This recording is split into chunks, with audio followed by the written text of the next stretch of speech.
Thank you very much. It's really just a pleasure to be here for so many reasons, not least of which that I'm not in the Atlanta airport anymore. I'm very, very excited. I've been looking forward to this conference for several weeks, so it's great to be here with everybody.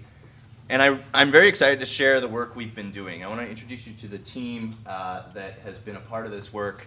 It's just been a delight the last 2 years to be working with these folks and wrestling with these questions. So on the left is Taya Cohen and her former graduate student who's now a postdoc at Sloan at MIT. Taya and Youngjung are psychologists like me. And then Brandy is a sociologist and her grad student Alessandro. And I just want to say, this conference is sort of a milestone in the sense that my postdoc was funded by an earlier iteration of collaborations between Wake Forest and Templeton.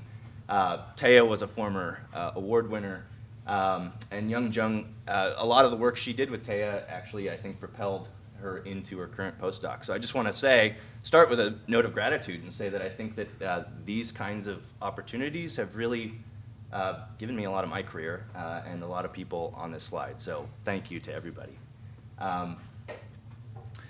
Where we started as an interdisciplinary team was in trying to think through this concept of a moral beacon.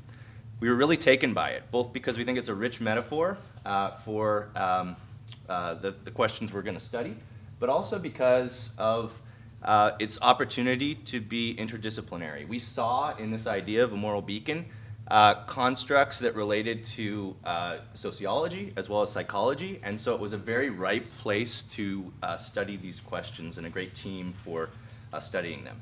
And in particular, when we thought through this idea of a moral beacon, we saw two dimensions that we thought were important, and I might just switch to the other one, but we'll see how this goes. The first is when we think about moral beacons, we think, of course, about the morally exceptional. We think about people who are distinguished from their peers positively by dint of their moral character. The second, watch this, I'm going to do this and talk. The second is the idea of social prominence. When we think about moral beacons, they're not just morally exceptional, right? Moral beacons imply something about the ability to be seen and potentially to influence other people. And so when we thought about the construct of a moral beacon, we wanted to think in terms of these two possible dimensions. If you are high in exceptionalism and high in social prominence, you might think of these folks as moral beacons. These are the people who are both exceptionally moral but also potentially able to influence their peers. So this was our guiding thought about moral beaconhood, and we wanted to apply these thoughts to our context. So all of us live in business schools. Business schools are a really interesting environment for lots of reasons, and they're a very interesting environment to study these questions for at least two reasons. First, these folks who attend business schools, these are full-time MBA students, so they spend 2 years in cohorts working with each other. It's highly interactive. They know each other really well. They interact a lot. They are engaged in experiential learning as well as traditional classroom learning. And so it's an interesting context that sort of models how morality and morally exceptional people might influence organizations, right? Second, it's interesting because there are strong norms in business schools towards shareholder value, et cetera. And the idea of people who maintain moral exceptionalism in an environment that pushes for concerns that may or may not fall under traditional morality is a really interesting place to look at these questions. So what you can see is that the average student is around 27. It's a predominantly male student body, and it's a nice blend of international and domestic students. So this is our context. What we want to do is understand who are the morally exceptional among our future business leaders, that is students at Tepper Business School as well as Carey Business School where I am, and understand the impact on their peers. These people will go out and they will have leadership positions in many organizations. Some of them will be very influential in their careers, and actually one of the exciting things about the data collection we've done over the last 2 years is that we know a lot about them and we may be able to track where they end up 5 or 10 years down the road. So we had several conceptual questions that we started with. First, when we think about morally exceptional future business leaders, what traits should we think about? What are the characteristics that would distinguish certain people from their peers in terms of moral exceptionalism. Second, we had a conceptual question about, well, how do we set thresholds around who's exceptional and who's not? And third, social prominence, this idea of being visible to your peers, to capturing your peers' attention, comes in a lot of different varieties, right? And so one of the things we wanted to do in this project is understand what kinds of prominence, or what aspects of social prominence might aid the morally exceptional in influencing their peers. So to begin, we had to think about this concept of moral exceptionalism. What is it, and how can we measure it? And to do this, we looked at, we started in a good place, I think, which is our own past work. So Taya and her colleagues have written a lot on moral character. I and many of the people in this room have also written on moral character. And so what we did was we used that work to inform a notion of moral character that makes sense for a business context. I'm not saying this is what moral character is, right? I'm saying that in the context of business, these are the sorts of attributes that we think are going to be very important to shaping people's ethical decisions and behavior. The first is a sense of moral identity. There's a lot of literature now in the business ethics research area showing that people who are higher in moral identity tend to really care about being moral. They want to be seen as moral. They also want to be moral. There's a relationship between moral identity and ethical leadership as rated by people's peers, that is, those who are led by these individuals. And we know that it's related to behavior. In particular, moral identity has been linked to, activating moral identity has been linked to decreased deception. A second facet that we cared about was the broad personality trait of honesty, humility. Honesty, humility is a fairly new area of study, but it's a way to capture the moral aspects of personality within the framework of a standard personality.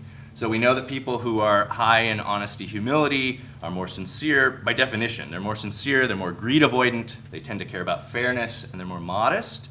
A lot of people have talked about how honesty, humility sort of translates into a notion of integrity, right, in business, where you're going to show integrity as opposed to just purely pursue your own self-interest. And it has been shown to be one of the most robust predictors of ethical decision-making of the broad traits. Okay? So honesty, humility was to us a very important trait to capture. And finally, the trait of guilt proneness. This is a trait that my colleague Taya has done a lot of work on. What we know about people who are high in guilt proneness is that they not only do they feel bad if they do something that harms someone or negatively impacts someone, they anticipate that they will. And because they anticipate that doing something negative will make them feel guilty, they're less likely to do it, right? So it helps with sort of self-regulation. It seems to work through a sense of interpersonal responsibility for other people. And it's been shown to be related to a number of organizational behaviors that matter to sort of organizational ethics. Okay? So our idea was what I'm calling the perfect storm hypothesis. You might not think that a person who's high on any one of these traits is exceptional.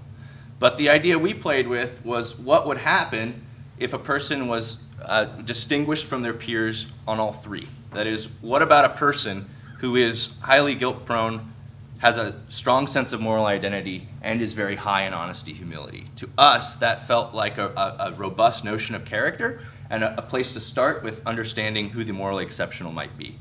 What would these people look like? We think they'd be really committed to a number of ethical concerns like fairness, honesty, and modesty. Right? We think they would strive to be ethical and moral in everyday thought and action, and we thought that they would have a heightened sense of responsibility towards their peers. So for us, this was a place to look with respect to moral exceptionalism. To be more concrete, these are standard measures of these three traits, and what I'm going to do is I'm going to acknowledge right now in bracket that these are self-report measures.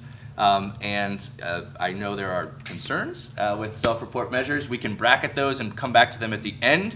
But what this is essentially, if you think about these three traits, it's 20 questions that we're going to use among 500 or 600 business students to understand their moral standing and to identify the people who are truly exceptional by dint of being very high in all three simultaneously. So that's moral exceptionalism. What about this idea of social prominence? How do we assess social prominence? So social prominence is a notion from, that's been studied largely in sociology. The idea, what we have here is something means a lot to me after last night, a route map for Delta Airlines. This is where I was for all of yesterday.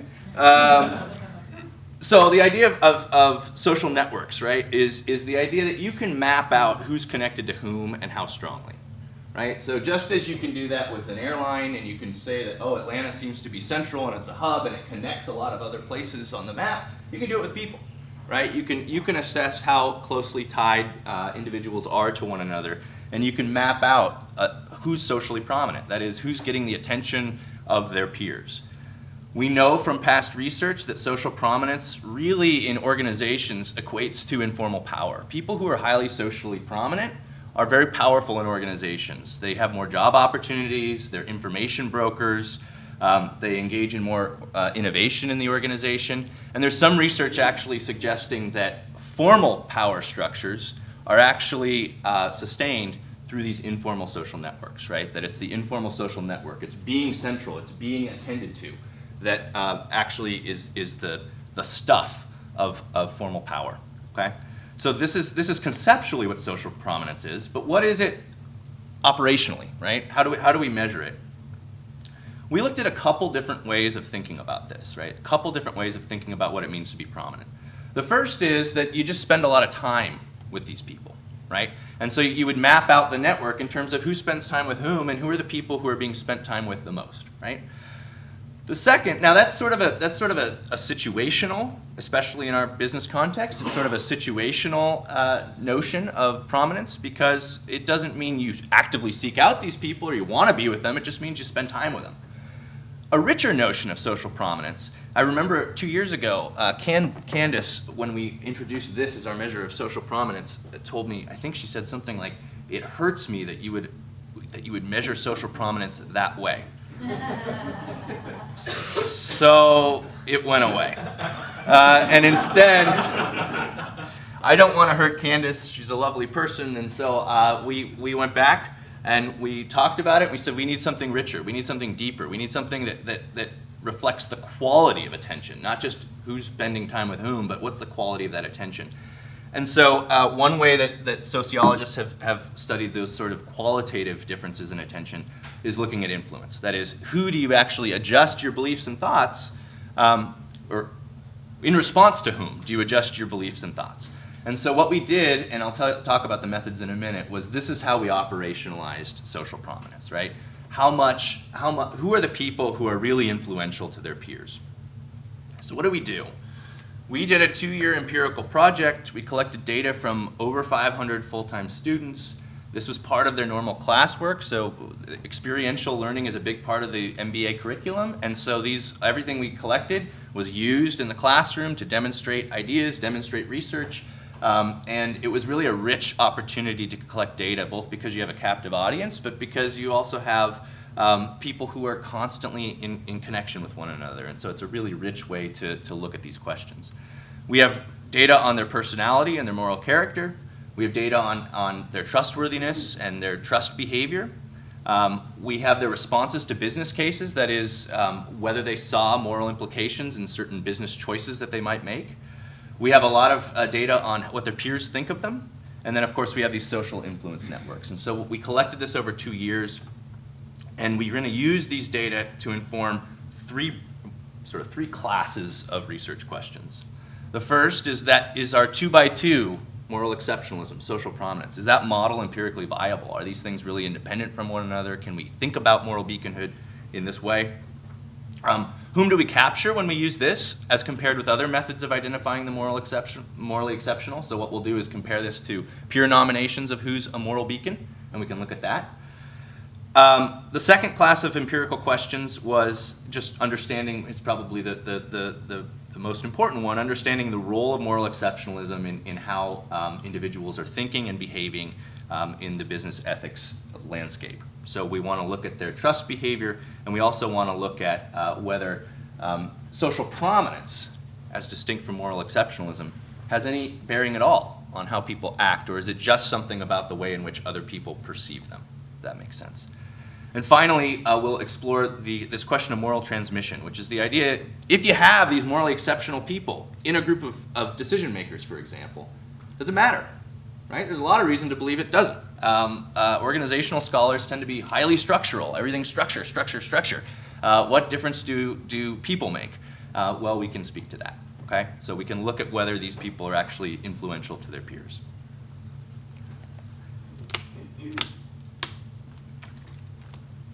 Okay, 10 minutes to go through the data. I can do this. This is the way in which the traits are distributed in our population. What you see, these are histograms for the 3 traits that we were interested in. And what we did was we worked through a filtering process, right? We knew that we wanted to be able to look at both prominent and non-prominent individuals who were exceptional. And so we did have to sort of work with our thresholds to make a viable sample that could be used for examining these research questions. So what you can see here is if this is just, so we start with almost 600 people. If you say, all right, what if we just took the people who were more, or they were higher in honesty, humility than 2/3 of their peers, we'd be left with 220 people, okay? What if we said they have to be high in honesty, humility, that is in the top third of honesty, humility, and guilt proneness, we'd be down to 154, right? And what if we said, no, they have to be in the top third of all of these, right? They have to have the perfect storm.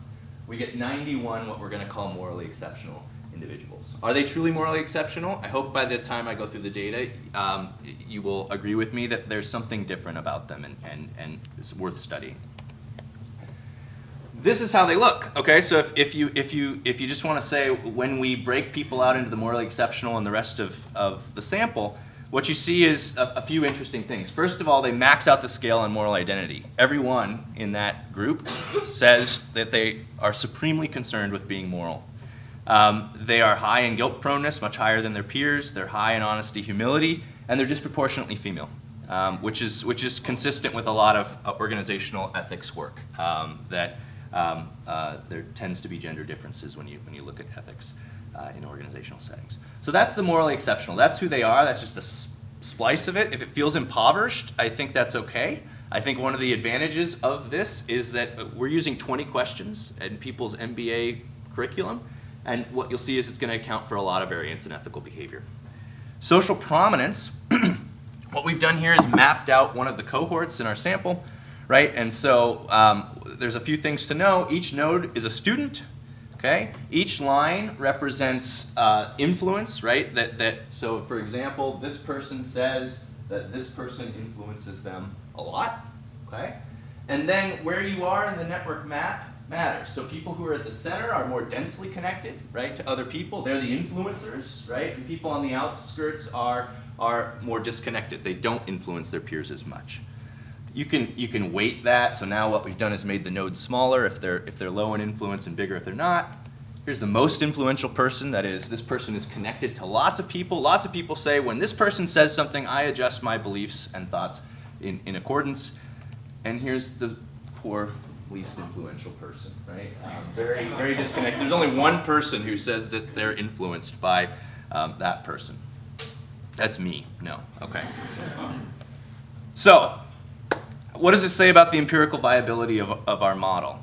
Well, first of all, the first empirical point to make is that these two dimensions, moral exceptionalism and social prominence, are entirely independent. Correlation's close to zero. Okay, so it really is the case that these are orthogonal dimensions and that you can make sense of people in this sort of 2x2 way of thinking. The other thing that's important to note is, and I think this is not a trivial finding, is that the morally exceptional, that lack of correlation suggests that the morally exceptional do not assume any particular role within their organizations, right? They're not more central, they're also not less central, right? So you might have an idea that the all morally exceptional people are moral islands, right? They're sort of, especially in a business school context, kind of closing off to the norms and attitudes of their peers. We don't see that, right? They might be islands and they might be beacons. And if you splice it, here's what you get, right? We get 41 people who we identify as both highly prominent and morally exceptional, 41 people who are morally exceptional but not particularly prominent, and then you have people who are prominent and not exceptional, as well as people who are not prominent and not exceptional, okay? So this is our way of identifying, and you can ask, how does this map on to other ways that we might have taken, other methods we might have used to identify the morally exceptional? So we have peer nomination data. At the end of their classes, they were asked for everybody in their cohort to nominate the people who they think are moral beacons, or ethical beacons, because it's business school. We don't talk about morality, we talk about ethics. And so we gave them this definition, and we said, who are they, right? Who would you nominate? And what you see is a couple of things, okay? First of all, the average person that we identified as moral beacon, right, was nominated more frequently than the other three groups, right? So at least directionally, you see that they get more votes. But the other important point is that in peer nominations, social prominence wins, okay? There's no advantage to being exceptionally moral and not prominent in the eyes of your peers, right? So these two numbers, right, these people are not particularly moral, right? And these people are particularly moral, and they're nominated just as frequently, okay? So in the eyes of peers, social prominence wins out. If you're not comfortable with this way of looking at data, we aren't, because we tend to think in terms of continuous measures. I can just show you the regression, and you get exactly the same pattern of data. So it is the case that the people who are nominated by their peers are more moral than the people who are nominated less frequently. But prominence really wins out. It's prominence that people are using for these nominations. Okay? So what can we conclude about this? Exactly what I just said. Prominence wins out, and you do have this sort of, if a tree falls in the woods and no one hears it, does it make a sound problem? Because the people who are morally exceptional, just as exceptional as the moral beacons, they're just not prominent, are not being recognized by their peers, right? And so this gives us a warning that it might not be easy for these folks to influence their peers if the peers don't know who they are, okay? Let's look at behavior. So we had people play a trust game, and I'm not sure about familiarity with the trust game in the room, but essentially this is a game about whether, the way it works is that you're paired with somebody, and in this case you're going to be paired multiple times. You're going to be paired with everybody in your cohort. And each time you have a decision to make. You're given $10. You can either pass it to your partner or not. If you do pass it to your partner, it becomes 30. And if you don't, you just keep it. You're done, right? And they get nothing. If it becomes 30, then your partner has a choice to make, right? Which is, I can return half to you as a show of good faith. I can be trusting, right? I can be trustworthy. You gave me this, I'll give it back to you. Then we all split it. Or I can be Bernie Madoff, right? One of the reasons I think the trust game has survived is that it really does capture the basis of trust in organizations, right? That Bernie Madoff is a trust game. People gave him money, he seemed to make it bigger, and then at the end of the day, he decided to take it and move on, okay? And so I think this game is important in terms of capturing the basis of trust. So we can ask the question, is moral exceptionalism related to trust? And the answer is yes, right? The morally exceptional, both beacons and islands, were more trustworthy. That is, they sent money back if it was sent to them than their peers, okay? So they were more trustworthy. Interestingly, if you ask, did their peers know this? In other words, did the peers selectively send money more to the morally exceptional? The answer is no. Right? Once again, we see that prominence and morality are being confused in the eyes of peer decision making. Right? When peers look at them, they're confusing these two things. And we do see evidence that the moral beacons, right, those who are prominent and exceptional, seem to be more trusting of their peers. They're more likely to send money in the first place, which we think is interesting. I'll just note here, even though people were equally likely to send money to the prominent individuals, note that prominence itself was unrelated to being trustworthy. So people are sending this money to more prominent people. There's no guarantee that they're going to get it back from these individuals. So we wanted to know whether this is related to why are they being more trustworthy, right? Why are they showing these differences? What's going on with moral exceptionalism? So we asked people when they played this game at the end, we just said, to what degree do you agree with these statements, that there are ethical implications to what you're doing? You might just see it as a pure financial transaction. So to what degree do you see it as an ethical decision? And what we see is that the morally exceptional, and we have a paper on this, these effects are all mediated through their perceptions of the moral implications of what they're doing. The morally exceptional see more moral implications in the trust game, and that explains why they're more trustworthy in their decision making. Okay, finally. This gave us some hint, right? This gave us some hint that if they're more morally aware, right, if the morally exceptional are looking at these choices in the trust game and seeing more ethical implications, well, that could be really good, because if they go into a boardroom and they're discussing some sort of business decision, maybe they can influence their peers to also see the moral implications of what they're doing. Wouldn't that be great? I teach ethics, that would be great. So what we wanted to do was simulate something like that, right, where people are sitting down making business choices and have the potential to be influenced by their peers.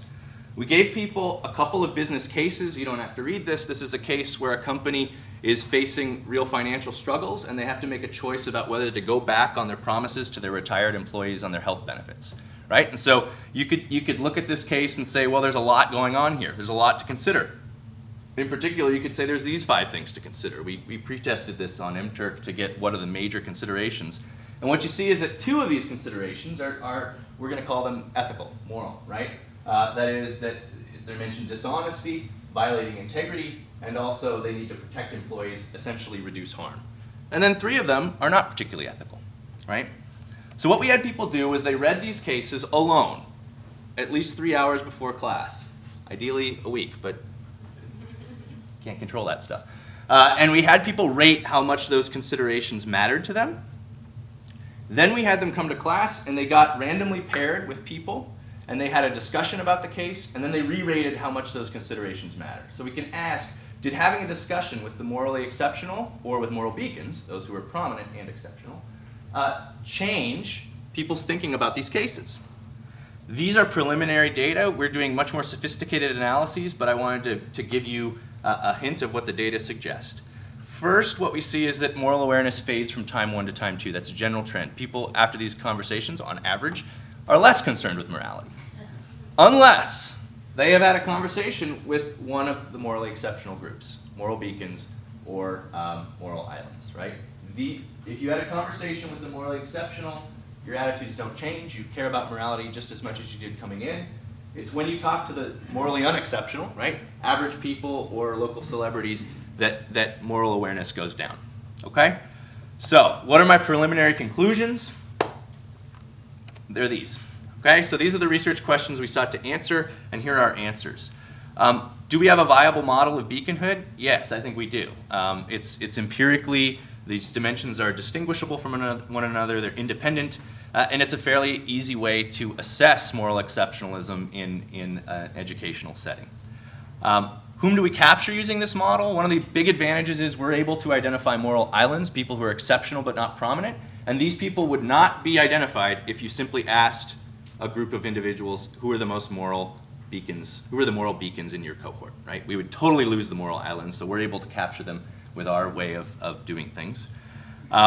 Is it related to trustworthiness? Is moral exceptionalism related to trustworthiness? Yes, and we know why, because people, the morally exceptional, see more moral implications in what they're doing.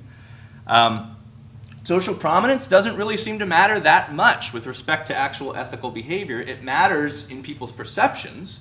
It matters with who people choose to trust, but it does not actually seem to have an effect on the actual ethical behavior of the individuals themselves. Okay? And finally, do moral beacons prompt greater moral awareness in their peers? Well, not exactly. The morally exceptional seem to. Or not greater awareness, they seem to attenuate the sort of moral fading that I demonstrated. But there's no added benefit of prominence. And so what we're doing now is thinking more about maybe we're wrong. Maybe global prominence doesn't matter. How influential you are in general maybe doesn't matter when you and I sit down to discuss ethical issues. Maybe what really matters is how much, for example, Aranda thinks I am influential to him. And so what we can do, we can look at that. We can actually look at sort of local prominence. We can say, let's model this as within a dyad, how influential are these people? And so the sociologists are working hard on that question. And so far the results seem promising. We see that morality seems to really matter in terms of the change in people's attitudes. So I just want to say thank you, and I'm happy to take questions.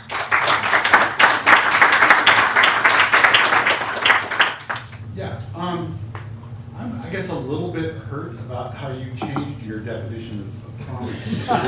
Because it doesn't seem to fit your original model as well as just simple social contact, that you redefine what you're calling social prominence to be something more like somebody who you actually will say influences your decisions. Yeah. And what worries me about it a little bit is it's kind of moral beaconish already. So it doesn't surprise me that people nominate as moral beacons the people that they have also nominated as being the people who influence their decisions and their behavior. So I kind of wish you had stuck with or added sheer social content. Two responses. One, they are empirically unrelated. So moral exceptionalism and prominence are empirically orthogonal, right? So and that's great. yeah, so it doesn't seem like it's not just that the prominence, the way we're looking at influence picks up on moral exceptionalism, because they seem to be independent.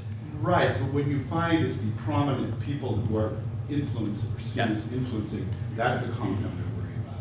Yeah, so I think that The same thing twice a little bit. yeah, and so I mean, one thing we could do, and we have done this, is we can model it both ways, right? I think the reason you don't get a lot of traction, and the time spent together simply just, it isn't very active in any part of the data set, right? It doesn't do much, and I think part of that is it's very situational. It's who you're assigned to for teamwork on, they do a lot of team assignments. It's which cohort you're assigned to, which is a random decision by the school, et cetera. And so I think it's not a meaningful, maybe the best thing would be somewhere between those two, right? Influence and something a little deeper than mere time spent together, but something a little weaker than influence. But I take your point. Well, the person who has to be a local celebrity could also be very arbitrary, right? Yeah. In a context. So. Right. All we know is that when these people speak, more people think about what they're saying. That's all social prominence means in this context. And you might think that means that they're more ethical, and we were worried about that, but it didn't turn out that way. Right? Because some of these people are going to make points about, this is shareholder value, and we need to do this, and they're going to take away from the moral implications, even though they're prominent and they make good points. Right? Yeah. Yeah, thank you. Very, very interesting Thank you. Project. I especially like these various sources of data that you collected. Great. And especially what I find particularly relevant is that the self-report measures link to the behavior measures that you have. Yep. These are really two nice studies. Yes. One question related to that is, did you look at whether it's necessary to have this? I mean, the way that you use the self-report measures is an interactional model, right? So you choose those people that score high on all three dimensions. Mm-hmm. And is that better than using just an additive model? I mean, what if you take those dimensions separately? Mm-hmm. Do you explain more variance in the behavior, for example? You don't. You explain more variance in the behavior when you take all three together. And it's not that you don't explain variance by looking at them independently, but more variance is explained when you put them together. Your question about why not just make it additive. We thought a lot about that, right? What if you just took people's they're standing on three traits and add them together, right? We didn't think that was we thought that was too weak, right? We wanted a stronger criterion to say, no, we really think this is exceptional. What would be exceptional? Exceptional doesn't just mean that when we add your moral traits together, it's high. It means that on each of these dimensions, these three dimensions that we think are meaningful and important, you're high on each of them, right? And so for us, that was a meaningful distinction and a much stricter way of thinking about this. But yeah, actually, when you say more variance is explained, that's an empirical way of supporting your notion, right? Saying, okay, this is really adding. That's a great point. Yeah, that's a great point. So in every analysis we've looked at, when we look at these things independently, the collective always explains more variance than each trait independently. Yeah. Thanks, great talk. Thank you. So I was thinking about status in general. I'm thinking of nurses, for example. Early on, they can have high status, a lot of influence, and over time, people realize, okay, we don't know what 6% status means. So I was wondering, with the kind of data you have, especially if you can capture people right when they enter groups for the first time, how long these effects might actually take to play out. Yeah. So how long does it take, this small island to become the beacon and so on? Yeah. So you're talking about how prominence develops over time? Yeah, so these people probably don't stand out the first day. They might kind of become prominent over the course of a few weeks, or it might take some time. So I'm wondering if you can test that anyway, how long does it actually take for them to become the beacon? That would be really interesting. I can only say the following, which is that these networks tend to be fairly stable, right? If you look at them at the beginning of the year and at the end of the year, as long as we don't mix up the cohorts and things like that, they tend to be fairly stable. And so, and you won't be surprised to know that like the trait that distinguishes the prominent from the non-prominent is extroversion, right? And so some of this I think is purely dispositional, but some of it really is about their role within the organization and their way of interacting with their peers and the tasks that we give them. So it would be interesting to know how prominence would develop over time and even what that process is. It might be, actually, the answer might be, it's through this. Right, exactly. Right? And so what we've actually done is we're sort of capturing, this is a feedback loop, right? And we've captured one part of it, but now that they're being influential, it's going to feed back into the prominence, general prominence. Yeah? So this is fascinating. You have to excuse my non-specialist question. You're already excused. Thanks. I guess what I'm taking away from this, like I love your tests and everything. Mhm. I guess what I'm taking away from this though is that morality doesn't beacon. There are beacons and there are moral people, but the morality is never what's the shining light. It's something else that's the shining light, and it's accidental that the shining light happens to be moral. And so maybe is the answer that there aren't moral beacons? I mean, you were kind of alluding to this at the end of what you said, that maybe it doesn't seem like the morality is getting through. It's not what is illuminating. To their peers. Yeah, to their peers. Well, okay, so I think another way to think about that is that general prominence might not be the mechanism through which morality is spread, right? It may be much more individuated and dyadic, right? It's about my relationship to you and how prominent I think you are, and not about how everybody in the room assesses your prominence. And so I would offer perhaps a more optimistic hypothesis, which is that we operationalize prominence in a particular way. It's a way that makes sense. It's a way that sort of is face valid, etc. And yet, and it acts like it should, right? That it's affecting the way in which other people are relating to these individuals who are prominent, etc. But that what really matters in terms of transmission, in terms of people being guides for others, and this could happen at the same time as general prominence, is this sort of individuated prominence, right? That not only does everybody think you're influential, but I think you are too.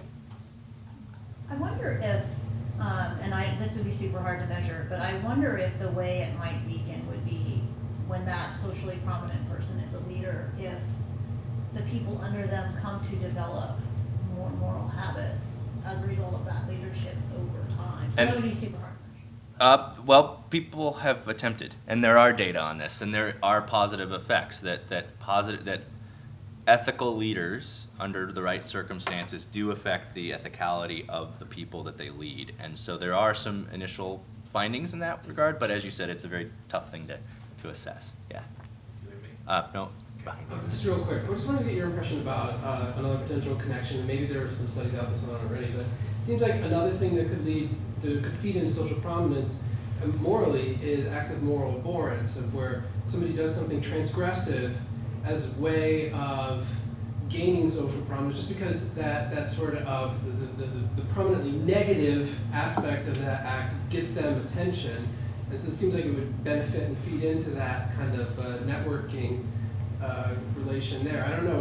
What's your initial impression about that? Has there been any studies about that link? So there's no link between Morally abhorrent behavior makes people more prominent? Okay, so there's no link between moral exceptionality and social prominence. Mm-hmm. But just prima facie, do you think there might be a link in the other direction between social prominence and significantly negative, whatever the opposite of exceptional would be, significantly, visibly, transparently negative moral behavior? Mm-hmm. So, there is this sort of negativity dominance phenomenon in psychology where bad is stronger than good. So I would think that we are captured by these sort of immorally exceptional deeds. And I think they do make people more prominent, at least temporarily. And I think what you're doing is you're just hitting but would I expect prominence and negativity to be more tied than prominence and positivity is the essence of your question? I don't know. I don't know. Yeah, I don't know, because there are the people who are exceptionally immoral and they're islands, right? They're just doing their immoral thing on their own. Although, right, I mean, if part of what it means to be immoral is that you're harming others, there is a necessary sort of social relationship. There are people who get off on it. Yeah, right. Yeah. Yep. Will? Yeah, so I was thinking about a lot of these questions, and the bottom line is we should do a longitudinal study in an organization, but Yeah. it seems to me that there might be sort of an uplift and then erosion kind of phenomenon going on, so that as the, first it's the extroversion Mm-hmm. that's getting the prominence. Mm-hmm. And then as Eric had pointed out, over time, the lack of honesty, humility, which is what narcissism kind of is, Yep. Sort of erodes away the socially prominent, non-moral people. Yep. And they slowly, over maybe the course, more time than you have in business school, maybe over the course of 3 to 4 years or Right. something, they erode away. And what you're left with then are the prominent and morally exceptional people. So that in the end, there is a correlation. Maybe. That would be great. I mean, and I am serious. I mean, one of the long-term goals is that we want to be able to look at this longitudinally. I mean, we have these data. Students know that we might be in touch with them later, right? And so we will be able to look longitudinally what happens to these folks. We got them in their first year of graduate school. Right. Where are they now? And we will be able, I think, to if there's a way to get at their prominence within their organizations, then we can answer interesting questions about how much prominence in your graduate school education matters. I think it matters a lot. I think extroversion might matter a lot. So I know we have more questions. Do we stop? Let's thank our speaker. Thank you.